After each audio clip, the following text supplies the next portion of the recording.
ఇతడు ఆధ్యాత్మికంగా చనిపోవటానికి నిన్నేది ఆకర్షించినా, ఎవరు ఆకర్షించినా దేవునికి దూరం అయిపోతావు. ఆ తదుపరి వచ్చేది ఏంటో తెలుసా? దేవుని నుండి పూర్తిగా నువ్వు వైదొలిగిపోతావు. ఆధ్యాత్మిక మరణం. ఈ ఆధ్యాత్మికంగా మరణం సంభవించడానికి కనీసం 4 విషయాలు ఉన్నాయి.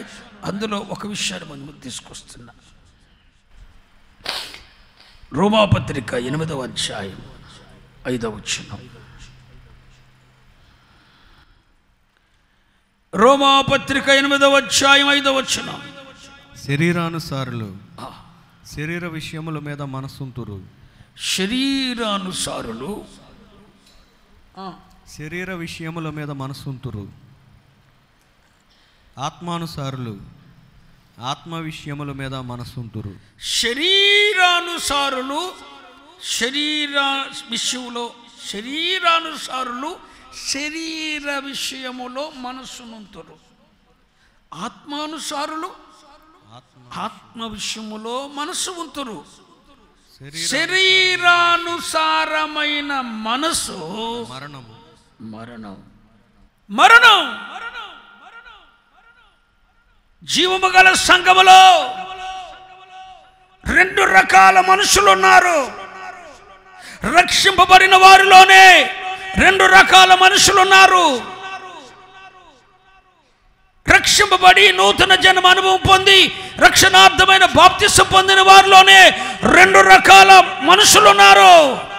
ఒకరు శరీరానుసారులు, ఇంకొకరు ఆత్మానుసారులు.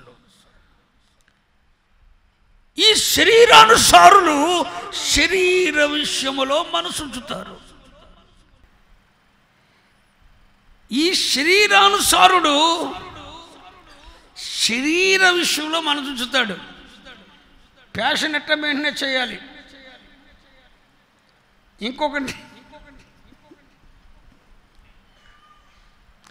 ఇంకొకరిని ఎలా అట్రాక్ట్ చేయాలి, ఏం తింటే గ్లామర్ వస్తుంది, ఏం పూసుకుంటే గ్లామర్ వస్తుంది, పెదాలకేం పూయాలి, ముక్కుకేం పూయాలి, కళ్ళకేం పూయాలి, ఐబ్రోస్కి ఏం రాయాలి. ఐబ్రోస్ ఈ 24 గంటలు లేచింది మొదలుకొని ప్రార్థనకు రావాలన్నా ఐబ్రోస్ అంటుకొని రాడు, మూతికి కదలకొని రాడు, చేసినట్టు కనపడ్డు, మొత్తం కింద నుండి పైకి. శరీర విషయంలో మనసు ఉంచుతాడు ఇతడు. ఏం తిందాం, ఏం త్రాగుదాం, ఏం ధరించుకుందాం, ఇక వేరే ఫీలింగ్ లేదంటారా? ఏం తిందాం, ఏం త్రాగుదాం, ఏం ధరించుకుందాం, ఎలా మెయింటైన్ చేద్దాం, 6 ప్యాక్ ఎలా, ఈ శరీరంలో వచ్చే కోరికలు తీర్చుకోవడానికి ఏం చేయాలి? మరి తిన్నాకండి శరీరం కుదురుకుంటుందా? ఉంటుందరా?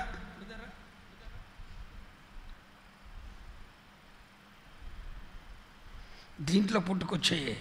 ఈడు శరీరానుసారుడని అన్నానని ఈడు శరీరానుసారుడు కాకపోవచ్చు, ఈడే ఆత్మానుసారుడు అవ్వచ్చు, ఎవడు తెలుసు? మీకు అర్థమంటే చెప్తున్నా. మరి తిన్నగాండి శరీరంలో కోరికలు పుట్టుకొస్తాయి, కామక్రోధ మద వ్యామోహాలు పుట్టుకొస్తాయి. వాటిని ఎలా ఎంజాయ్ చేయాలి, వాటిని ఎలా తీర్చుకోవాలి? ఇక 24 గంటలు లేచిన కాండి, పడుకున్న కాండి, ఇతర ఉద్దేశాలు అన్న శరీర విషయంలోనే మనసు ఉంచుతాడు. ఇతడెవడు? ఆత్మానుసారుడు. ఈరోజు దేవుడు నాతో మాట్లాడటాన్ని నేనేం చేయాలి? దేవుని నేను ఎలా స్పందించాలి? ఈ దినం ఆయనతో నేను ఎలా గడపాలి? ఆయన వాక్యానుసారంగా నేను జీవించడానికి, దేవునిని మాత్రమే ఆకర్షించడానికి నేను ఎలా ప్రవర్తించాలి? నా వస్త్రధారణ విషయంలో నేను ఎలా ఉండాలి? నా మాట విషయంలో ఎలా ఉండాలి? నా క్రియ విషయంలో ఎలా ఉండాలి? నా నడవడికలో నేను ఎలా ఉండాలి?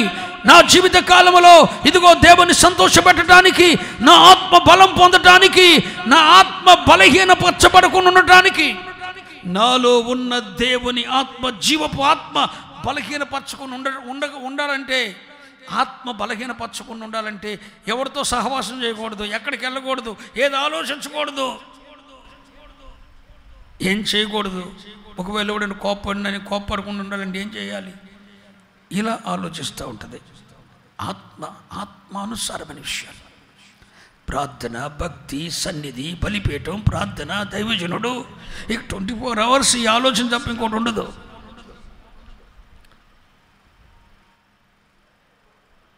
శరీరానుసారులు శరీర విషయంలో మనసు ఉంచుతారు, ఆత్మానుసారులు ఆత్మ విషయంలో మనసు ఉంచుతారు. మీరు శరీరాన్ని బలపరుచుకుంటారు, మీరు ఆత్మను బలపరుచుకుంటారు. ఆత్మ సంబంధమైన కోరికలు కలిగి ఉంటాడు ఆత్మానుసారుడు, శరీర సంబంధమైన కోరికలు కలిగి ఉంటాడు శరీరానుసారులు. శరీరానుసారులు ఆ వాక్యం మరలా పెట్టినా, శరీరానుసారులు శరీర విషయముల మీద మనసు ఉంచుతారు, ఆత్మానుసారులు ఆత్మ విషయముల మీద మనసు ఉంచుతారు. ఈ ఆత్మ బలపరచబడటానికి, ఈ ఆత్మను బలపరుచుకోవడానికి ఎక్కడ ఆరాధన ఉండండి అక్కడికి, ఎక్కడ వాక్య సమృద్ధి ఉందండి అక్కడికి, ఎక్కడ భోజనం పెడతారండి అక్కడికి వెళ్ళేది శరీరం. మంచి నాన్ వెజ్ పుట్టి ఎక్కడ దొరుకుతుందండి అక్కడికి వెళ్ళేది శరీరం. ఆత్మను బలపరుచుకోవటానికి సమీపంలో మనకి ఎక్కడుందో ఉన్నతమైన ఉపదేశం అని ఎదుక్కునేది ఆత్మ. సన్నిధికి వచ్చి భోజనాన్ని తినేవాడు శరీరానుసారుడు, వాక్యమిని మనస్సును బలపరుచుకునేవాడు ఆత్మానుసారుడు. శరీరానుసారులు శరీర విషయం మీద మనసు పెడతారు, ఆత్మానుసారులు ఆత్మ విషయం మీద మనసు పెడతారు. అయితే నేను మీతో చెప్పదలిచిన మాట ఏంటంటే, శరీరానుసారమైన మనసు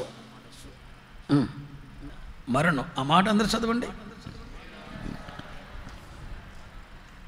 దీన్ని మీకు అర్థమయ్యే విషయంలో చెప్పాలంటే, మూల భాషలో శరీరానుసారమైన మనస్సు అంటే ఏమన్నాడంటే, పాపమును ఆశించటం, పాపమును ఆశించటం, అందులో ఆనందించటం, అందులో మునిగి తేలటం. ఇదేంటి ఇప్పుడు బాగా అర్థమైందా? పాపమును ఆశించటం, పాపమును ఆశించేది శరీరానుసారమైన మనసు. పాపమును ఆశించటమే కాదు, అందులో ఆనందించటం శరీరానుసారమైన మనస్సు.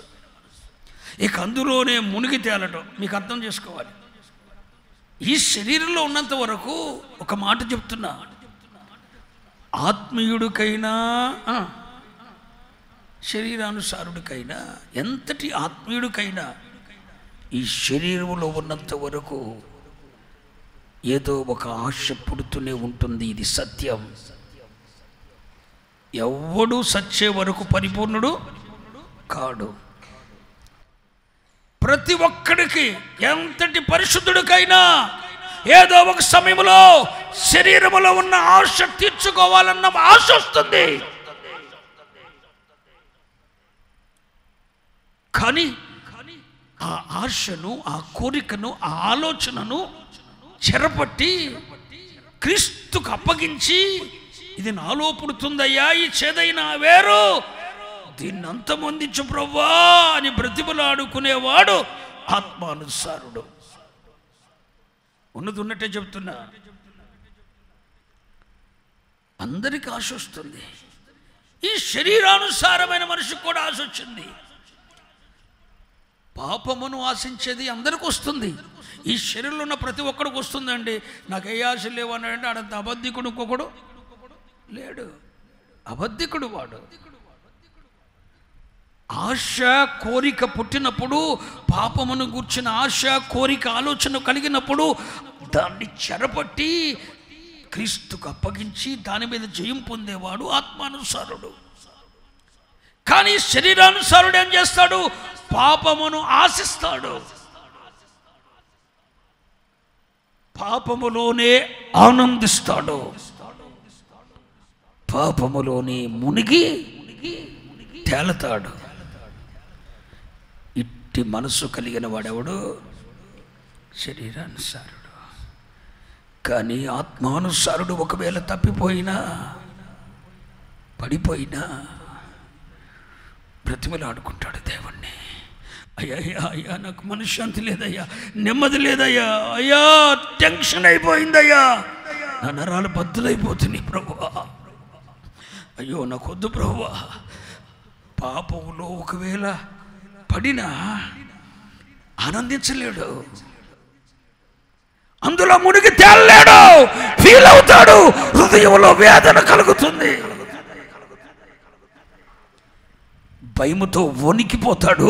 ఆ భయము మరలా దేవుని యొద్దకు తీసుకొని వస్తుంది. కానీ శరీరానుసారుడైన మనిషికి ఈ ఫీల్ అవ్వడు. పాపపు కోరికలు రావటానికి ఏదైతే మనల్ని పాపపు కోరికలు రప్పిస్తాయో ఆ మాటలే వింటాడు వీడు శరీరానుసారుడు. ఏ మాటలన్నా వింటుంటే పాపపు కోరికలు ఎక్కువ అవుతాయి కదా, ఆ మాటలే వింటాడు, ఆ మాటలే వింటాడు. పాపపు కోరికలు అధికం చేసుకోవటానికి ఆ మాటలే వింటాడు. పాపపు కోరికలు, పాపపు ఆశలు అధికం చేసుకోవటానికి వాటినే చూస్తాడు. ఏవి చూస్తే పాపపు కోరికలు అధికం అవుతాయో, ఏం చేస్తే ఏది వింటే పాపపు ఆశలు ఎక్కువవుతాయి అవి వింటాడు శరీరానుసారుడు.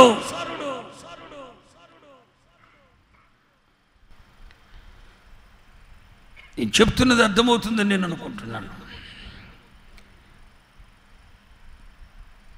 ఆశిస్తాడు, వాటిలో రేగిపోతాడు. పాపపు ఆశలు, పాపపు కోరికలు కోరుకునే వాటిని ఆశిస్తాడు. ఆ మాటలే వింటాడు, ఆ మాటలే పాపపు కోరికలు రెచ్చగొట్టే మాటలే వింటాడు, వాటినే చూస్తాడు. ఇక ఆ పాపంలో ఆనందిస్తాడు, పాపంలో ఆనందిస్తాడండి, పాపంలో ఆనందిస్తాడు. ఆత్మీయులు పాపంలో ఆనందించలేరండి, పాపంలో ఎంజాయ్ చేయలేరండి. ఒకవేళ పడిపోతే, ఆత్మీయుడు కాలు జారితే పాపంలో ఎంజాయ్ చేయలేడు. మరలా తిరిగి లేపబడే వరకు దేవుని బ్రతిమలాడుకుంటాడు. దావీదు పొరుపు తేలునంతగా ఏడ్చాడు, ఒక్క ఊరియా భార్య విషయంలో తప్ప అతడు ఎన్నడూ ఎప్పుడు పాపం చేయలేదు. ఈ సాక్ష్యం నీకుందా? ఆ ఒక్కదానికి జీవితకాలం అంత ఏడ్చాడు, పొరుపు తేలే అంత ఏడ్చాడు, ప్రతి రాత్రి ఏడ్చాడు, సంతోషించాడు అంటారా దావీదు? పాపములో ఆనందించాడు దావీదు. అందుకు కాదా దావీదు నా హృదయానుసారుడు అన్నాడు? ఆయన మనసెరిగి కాదా? కానితడు శరీరానుసారుడు పాపమును ఆశిస్తున్నాడు, పాపములోనే ఆనందిస్తున్నాడు, పాపములోనే మునిగి తేలుతున్నాడు. ఎక్కాడు. ఈ మనసు ఎవరిది చెప్పాలి? ఈ శరీరానుసారమైన మనసు మరణం. ఇలాంటి మనస్సు కలిగిన వాడు ఏదో ఒక రోజున దేవునికి పూర్తిగా దూరమైపోతాడు. పాపమునే ఆశిస్తూ, అరే రక్షింపబడిన మొదటి రోజుల్లో, నువ్వు చిన్నపిల్లవాడుగా ఉన్నప్పుడు రక్షింపబడిన మొదటి రోజుల్లో పాపపు కోరికలు, పాపపు తలంపులు వచ్చాయంటే సరే, ఎదుగుతున్నప్పుడు ఇంకా ఆధ్యాత్మికతలో పరిపక్వ స్థాయికి నువ్వు రానప్పుడు పాపపు ఆశలు, పాపపు కోరికలు వచ్చాయంటే పర్లేదు. సరే, శరీరంలో ఉన్నావు కాబట్టి పాపం ఆ పాపం మీద ఆశ కలుగుతుందంటే సరే, శరీరంలో ఉన్నావు అని అనుకోవచ్చు. కానీ అది తప్పు అని తెలవట్లేదు, దాన్ని ఆశించడమే తప్పు. అప్పుడు నువ్వేం చేయాలి? ఆలోచన స్థిరపట్టి దేవునికి అప్పచెప్పాలి. నువ్వు అలా చేయట్లా, అందులోనే మునిగిపోతున్నావు, అందులో ఆనందిస్తున్నావు, హ్యాపీగా ఎంజాయ్ చేస్తున్నావు. ఒక రాత్రంతా, ఒక దినమంతా, కొన్ని దినాలు, కొన్ని వారాలు, కొన్ని నెలలు గడుస్తున్నా అదే పాపములో మునిగి తేలి ఆడుతూ ఆశిస్తూ ఆనందిస్తున్నావు. దేవుని భయం బొత్తిగా నేను విడిచిపెట్టేసింది. ఇలాంటి శరీరానుసారమైన మనసు ఏంటో తెలుసా? మరణం. ఈ రోజున అనేక మంది పిల్లలు జీవము గల దేవుని సంఘములో ఉండి జీవము గల దేవునికి దూరమై జీవము గల దేవునికి వేరై బ్రతుకుతూ జీవము గల దేవునికి వేరైపోయారు. కారణం మరణం సంభవించింది. ఆదాముతో దేవుడు చెప్పాడు, ఈ పండు తినిదరుమున నిశ్చయముగా సత్యధర.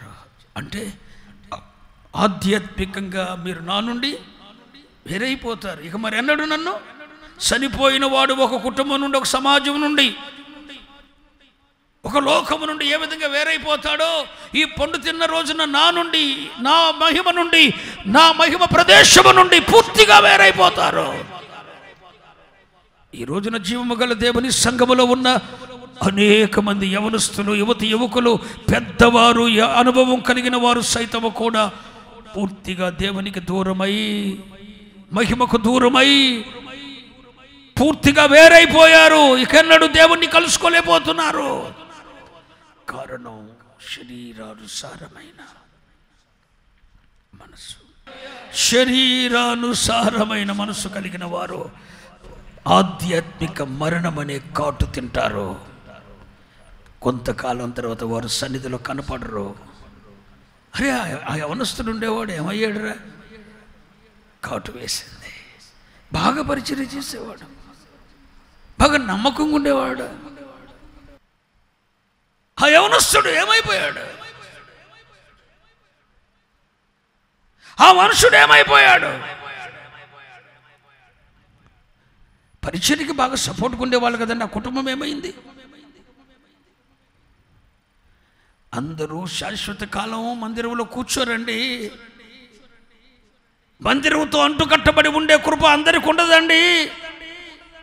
దేవునితో సత్సంబంధం కలిగి జీవించటం అందరికి సాగదండి. మరణం వరకు భౌతిక మరణం వరకు దేవునిలోనే నిలిచి ఉండటం ఎవడి వల్ల కాదనుకుంటున్నారేమో, నమ్మకమైన వారి వల్ల అవుతుంది. కొంతమంది మధ్యలో వస్తారు, మధ్యలోనే వెళ్ళిపోతారు. అందుకనే దైవజనుడు అనేవాడు సాధ్యమైనంత వరకు వారి మార్పు కొరకు అంగలార్చాలి, ప్రార్థించాలి. పోయినోడు ఏడ్చుకుంటూ కూర్చోకూడదు. సౌలు వెళ్ళిపోయాడు అని ఏడ్చుకుంటూ కూర్చుంటే దేవుడు సమూయేలుని దవడలో లాయించాడట. ఏంటి ఎవడి కోసం నువ్వు ఏడిచేది అన్నాడంట. ఎవడి కోసం నువ్వు ఏడిచేది? నేను విసర్జించిన సౌలు కోసమా? నేను వద్దనుకున్నా, అన్ని కావాలా? నేను విసర్జించిన సౌలు కోసం నువ్వెందుకు ఏడుస్తున్నావు అన్నాడు దేవుడు. మరెన్నడూ ఈ సమూయేలు సౌలు గురించి ప్రార్థన చేయలే. మరెన్నడూ సౌలు కనపల్లా. సౌలు ఎదురుపడకుండా చూసుకున్నాడు. ఆ సౌలు అన్నాడు నా మొహం చూడకూడదు అనుకున్నాడు. అంతేరా మరి. కాదనుకుంటే ఆడి మొహం నాకు కనపడకూడదు, నా ముఖం వాడు చూడకూడదు. సమూయేలు ఫిక్స్ అయిపోయాడు. సంఘంలో కొంతమంది ఉంటారు, పోతారండి. నువ్వు పోగొట్టుకుంటే అది నీకు నష్టం. వారంతరు వారు శరీరానుసారమైన మనసు కలిగి త్రాగుడు మానుకోలేక, పేకాట వదులుకోలేక, వ్యసనాలు వదులుకోలేక, ఆ పాపముని ఆశించి పాపములోనే ఆనందిస్తూ, సంవత్సరాలు జరుగుతున్న పాపమును ఆశించి పాపములోనే ఆనందిస్తూ, పాపములోనే మునిగి తేలియాడుతూ దేవుణ్ణి వద్దనుకున్న వాడి కోసం మనం ఏడవనవసరం లేదు.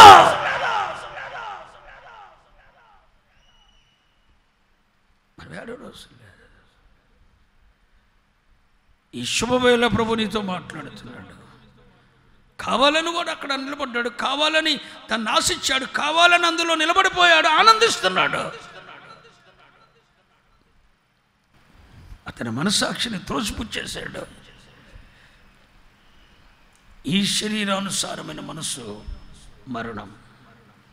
శరీరానుసారమైన మనసు మరణం.